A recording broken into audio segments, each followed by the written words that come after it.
नमस्कार, आप देख रहे हैं स्वदेशी टीवी। हम इस समय मौजूद हैं मदन दुबे जी के साथ में और आज हम चर्चा करते हैं ऐसे हस्ती की जो परिचय के मोहताज नहीं है। मदन दुबे जी स्वदेशी सेना के राष्ट्रीय अध्यक्ष और हम इनसे आज इस विषय पर चर्चा करने वाले हैं कि अभी कुछ दिन पहले इन्होंने दिल्ली में एक आंदोलन किया था और ये प्रधानमंत्री श्री नरेंद्र मोदी जी को कुछ ज्ञापन देने के लिए दिल्ली गए थे। आइए इस संदर्भ में जानते हैं, इनसे जानकारी लेते हैं कि ये किस ज्ञापन को देने के लिए गए थे दिल्ली। जी मदन दुबे जी, स्वागत है। सबसे पहले हमारे चैनल में आपका बहुत बहुत स्वागत है। नमस्ते। हमारे दर्शक जानना चाहते हैं कि आप स्वदेशी संगठन स्वदेशी सेना से आप पिछले कई वर्षों से आप जुड़े हुए हैं। राजीव दीक्षित के साथ में आपने बहुत पहले भी आंदोलन किया है। उनके साथ में आप एक पुराने और उनके बहुत करीबी आप कार्यकर्ता थे, उनके साथ में बहुत करीबी सहयोगी थे अगर कहा जाए तो आप जी। तो अब ये स्वदेशी सेना के तरफ से आपने जो प्रधानमंत्री नरेंद्र मोदी जी को आपने जो ज्ञापन देने गए थे आप जी, तो इस बारे में सोशल मीडिया पे आपके बारे में कुछ ऐसे वीडियो वायरल हुए थे जिसमें ये देखा गया कि वहाँ के दिल्ली पुलिस प्रशासन ने आपको उस ज्ञापन देने से रोका, आपको बाधित किया, आपको 12 घंटे तक आपको लॉकअप में बैठाए रखा। आपके कार्यकर्ताओं को लगभग 100 से 150 कार्यकर्ता आपके साथ में थे जी। इसके बारे में क्या कहना है और हमारे जो दर्शक जानना चाहते हैं कि आप किस संदर्भ में ज्ञापन देने गए थे, थोड़ा दर्शकों को बताइए इसके बारे में। जी देखिए गुप्ता जी कि हम तो स्वदेशी सेना के कार्यकर्ता हैं और राजीव दीक्षित जी के साथ में पिछले कई वर्षों से स्वदेशी का कार्य कर रहे हैं। स्वदेशी व्यवस्थाओं को इस देश में स्थापित करना चाहते हैं। तो ये जो कोरोना का सब षड्यंत्र चल रहा है, ज़बरदस्ती वैक्सीनेशन दी जा रहे हैं। अभी 12 से 14 वर्ष तक के बच्चों का वैक्सीनेशन आज से शुरू हो गया है। पूरे उत्तर प्रदेश में सरकार आई है योगी जी की और वहाँ पे तो ज़ोर शोर से उन्होंने ट्वीट करके आज कहा है कि हम पूरे उत्तर प्रदेश में जो है ये जीत का टीका लगाएंगे। तो एक तरफ जीत का महोत्सव हो रहा है और जीत का टीका लगाने की बात हो रही है, टीका के महोत्सव हो रहे हैं बड़े बड़े। और मतलब इस देश में पहले ये जो देश था वो महोत्सवों का ही देश है, मगर यहाँ पर होली के महोत्सव होते हैं, दिवाली के महोत्सव होते हैं, कई महोत्सव होते हैं, उत्सव प्रधान देश रहा है। मगर अभी पहली बार देखा जा रहा है कि एलोपैथी के कुछ टीकों के महोत्सव इस देश में शुरू हो गए। जगह जगह पर जो नगर सेवक हैं, एमएलएज हैं, एमपीज़ हैं, तो ये सब जिन सेवकों को हम लोगों ने अपने प्रतिनिधि के रूप में चुनकर भेजा है, वो एलोपैथी के ये वैक्सीनेशंस ड्राइव चला रहे हैं, खास करके प्रधानमंत्री जी चला रहे हैं। तो घर घर अभियान, उन्होंने टीकाकरण का अभियान घर घर दस्तक चलाया। तो हमने जो है ये सारे जो पिछले 1.5 साल से जो हम बोल रहे हैं कि भैया ये वैक्सीनेशन लेना कंपलसरी नहीं है, सरकार ने भी और सुप्रीम कोर्ट ने भी ये बोल दिया कि इसको आप कंपलसरी नहीं कर सकते, ये मतलब वॉलंटरी है कि इच्छा है तो आप लो, नहीं तो मत लो। देखिए क्या है कि हमने आरटीआई डाले थे, भारत सरकार को भेजे थे, हेल्थ और मिनिस्ट्री ऑफ फैमिली वेलफेयर को। उनको हमने पूछा था क्लियर कि ये जो टीकाकरण है ये कंपलसरी है या वॉलंटरी है। तो उन्होंने अपने आरटीआई में हमको लिख कर दिया, आईसीएमआर ने भी लिख कर दिया कि भैया ये जो है ना ये वॉलंटरी है, इसको आप ज़बरदस्ती नहीं कर सकते।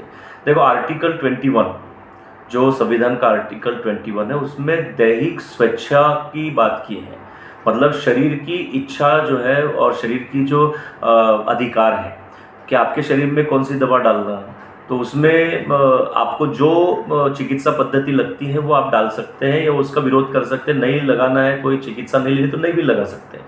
तो इसका अधिकार जो है, दैहिक अधिकार जो है वो शरीर का अधिकार दिया हुआ है आर्टिकल 21 में। तो उसके हिसाब से कोई भी सरकार इस देश की या कोई भी कोर्ट, क्योंकि संविधान के बेस पर ही उसके कानून बनाए गए भारत के, तो कोई भी सरकार उसको उसके मूलभूत अधिकारों का हनन नहीं कर सकती। मगर और सरकार ने जो है सुप्रीम कोर्ट में अपना हलफनामा दिया है एक याचिका में कि हम किसी को भी ज़बरदस्ती नहीं कर रहे हैं। एक तरफ वो कहते हैं कि ज़बरदस्ती नहीं कर रहे, दूसरी तरफ पेट्रोल बंद कर देंगे, सिलेंडर बंद कर देंगे, आपकी राशन बंद कर देंगे, आपको सार्वजनिक सुविधाएं लेने से वंचित कर देंगे, स्कूल में जाने देंगे। ये सब डर लगा लगा कर जो है आपको बैंक में नहीं जाने देंगे, आपकी सुविधाएं बंद हो जाएगी, ऐसे करके डर लगा लगा कर उन लोगों को ब्लैकमेल किया जा रहा है और उनको प्रेरित किया जा रहा है कि आप ये ही लिए जाएँ। देखिए उसी तरह जो है मास्क पहनना भी कंपलसरी नहीं किया जा सकता। मास्क की कोई भी ऐसी एविडेंस नहीं है कि कोरोना मास्क लगाने से रुकता है। तो हमने जो है वो उसके भी एक आरटीआई डाले थे ऐसी हेल्थ एंड फैमिली वेलफेयर को। उनको पूछा था कि कुछ 7-8 प्रश्न पूछे थे कि मास्क पहनना अनिवार्य है क्या। तो उन्होंने कहा था कि जिसकी उनकी गाइडलाइंस में उन्होंने लिख दिया था कि भैया जिसको सिम्टम्स है, कुछ सर्दी खांसी बुखार है, उसने पहनना चाहिए। आप कभी हॉस्पिटल में जा रहे हैं किसी से मिलने के लिए, क्रिटिकल केयर पेशेंट है तो वहाँ पर पहनना चाहिए 3 लेयर। आपके घर में कोई बीमार है तो तब पहनना चाहिए। उसकी छेद की साइज़ जो है मास्क की जो है वो माइक्रोमीटर में है, 70 to 80 माइक्रोमीटर, और जो वायरस है वो नैनोमीटर में है। तो नैनोमीटर में होने के कारण वो ऐसे सैकड़ों वायरस जो है ना इस माइक्रोमीटर में से 70 to 80 माइक्रोमीटर में से जा सकते हैं। और हमने पूछा था कि ऐसी कोई स्टडी है क्या कि ये इससे कोरोना का प्रचार प्रसार रोक सकते हैं। तो उन्होंने कहा कि ऐसा कोई स्टडी नहीं है।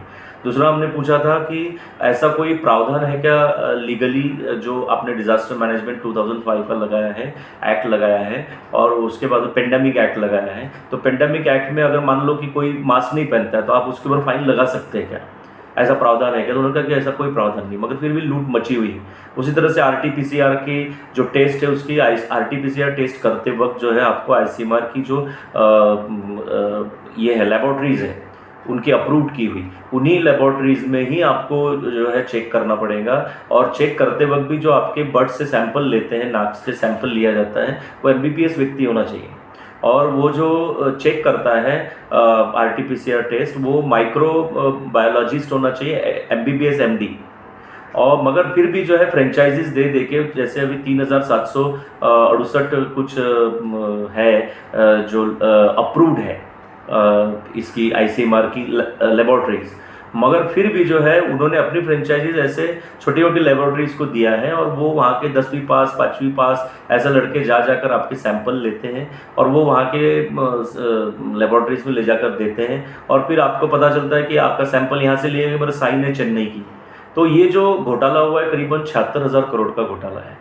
वैक्सीनेशन कंपनियों को फ़ायदा पहुंचाने के लिए जो इस देश में जो है जो कोविड सेंटर्स दिए गए हैं, वो कोविड सेंटर्स राजनेताओं ने अपने अपने पास के रिश्तेदारों को दिए, उनकी अपनी अपनी कंपनियां बनाई, उनके एलोपैथी के जो जितने भी वहाँ पर किट आती है या सीरीज आती है, जितनी भी दवाइयाँ आती है, तो उन्हीं कंपनियों के टेंडर को पास किया गया कि जो उनके करीबी लोग हैं, और उन करीबी लोगों के थ्रू जो है फिर स्कूलों में भी अभी वैसे ही किया गया है।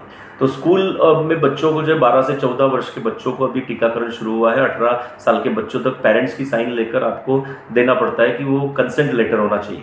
मगर कंसेंट लेटर के नियम ये है लीगली कि उसमें जो भी वैक्सीन आप लगा रहे हैं उस वैक्सीन का नाम होना चाहिए, उसके क्या अच्छे इफेक्ट है और उसके क्या साइड इफेक्ट्स हैं। वो साइड इफेक्ट्स पूरे लिखना ज़रूरी है, और फिर वो पढ़ने के बाद में ये उसके साइड इफ़ेक्ट्स हो सकते हैं और या इसके इफ़ेक्ट्स हो सकते हैं, ये पढ़ने के बाद में अगर पेरेंट्स उस पर साइन करते हैं तो वो लीगली माना जाता है। नहीं तो हमारे जैसा कोई भी कार्यकर्ता, सामाजिक एक्टिविस्ट उसमें इंटरवेन कर सकता है, भले ही वो आपके बच्चे हो या स्कूल के स्टूडेंट हो। 76,000 करोड़ का घोटाला आरटीपीसीआर के रिपोर्ट के टेस्ट में जो है, इन्होंने अभी इसकी जानकारी दी है हमारे दर्शकों को कि 76,000 करोड़ का घोटाला हुआ है आरटीपीसीआर टेस्ट में। और आरटीपीसीआर करने वाला व्यक्ति जो उस किट का जो टेस्ट करता है वो भी एमबीबीएस डॉक्टर होना चाहिए, ना कि कोई साधारण व्यक्ति होना चाहिए। ये क्या है कि 12 मार्च एक ऐतिहासिक क्षण रहा है भारत के लिए। महात्मा गांधी ने 12 मार्च को एक दांडी यात्रा शुरू की थी, और साबरमती से, आश्रम से, और उसमें ये था कि जो नमक कानून जो हमारे ऊपर लगाया गया था, इस देश में नमक जो है वो बहुत सारे मात्रा में बनता है, हमारे पास में बहुत अच्छा समुद्री किनारा है। मगर यहाँ की अंग्रेजी सरकार क्या करती थी, क्योंकि उनका जुल्म हमारे ऊपर चलता था, तो उन्होंने हमारे यहाँ के बनने वाले जो नमक है उसके ऊपर टैक्स लगा दिया था। उन्होंने क्या किया था कि यहाँ के नमक के ऊपर जो है उसके ऊपर टैक्स लगा दिया ताकि ये नमक महंगा हो जाए और वो ब्रिटेन का नमक हम खा सकें सस्ता करके। तो इसलिए गांधी जी ने वो नमक कानून तोड़ने के लिए एक दांडी यात्रा निकाली थी, दांडी मार्च निकाला था। वो क्षण था 12 मार्च का।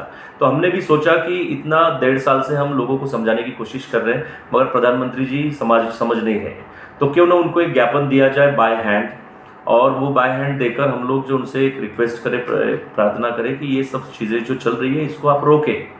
तो वो सत्याग्रह का एक मार्ग करने के लिए हम गए थे। तो जैसे ही हम प्रधानमंत्री कार्यालय के पास में सामने कुछ गार्डन्स बने हुए हैं, तो वहाँ पे गार्डन में लोग घूमने आते हैं, तो वहाँ पर हम भी कुछ साथियों के साथ में पहुँच गए और हम जस्ट चर्चा कर ही रहे थे। तो चर्चा करते हुए हमने अभी ज्ञापन देने के लिए हमने कुछ भी नहीं की थी, बस वहाँ पर हम लोग इकट्ठा हुए थे, 10 से 12 लोग होंगे। तो वैसे ही पुलिस आ गई और पुलिस आने के बाद में उन्होंने हमको कहा कि आपको हम डिटेन कर रहे हैं, आपको हम गिरफ्तार कर रहे हैं, और हमको लेकर गए वो बस में बिठाकर। तो हमने उनसे ये भी कहा कि किस जुर्म में हमको गिरफ्तार किया जा रहा है, हमने तो अभी ज्ञापन देने के लिए गए भी नहीं, ज्ञापन देना तो कोई जुर्म हो नहीं सकता।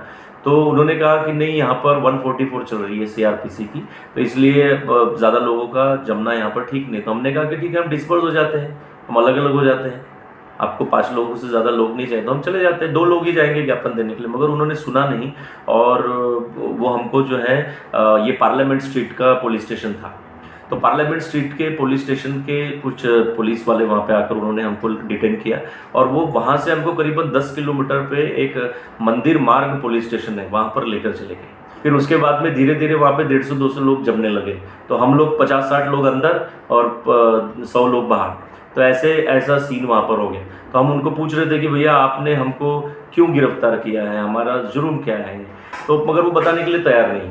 तो बस वो इतना कहने लगे कि 144 है और आपको हम लोग ये नहीं कर सकते, तो जब तक अभी शाम नहीं होंगी हम जाने नहीं देंगे।